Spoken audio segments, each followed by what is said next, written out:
началник районна пътна служба град Елин Пелин.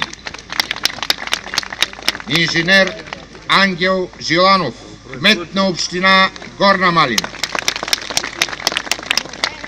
Инженер Емил Найденов, председател на Общински съвет Горна Малина. Госпожа Здравка Йорданова, олимпийска шампионка по академично гребане за 1976 година в Монреал и съветник Общински съвет Горна Малина.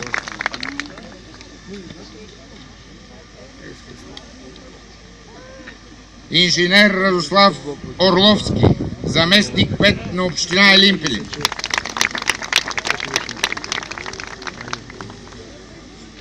Полковник Веселин Василев, командир на военно формирование 28860 Горна Малина. Полковник Мирослав Маринов, началник на военно формирование 18270 Горна Малина.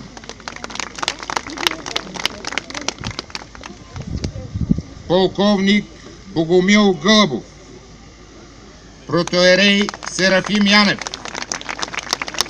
общински съветници и на кметове и кметства.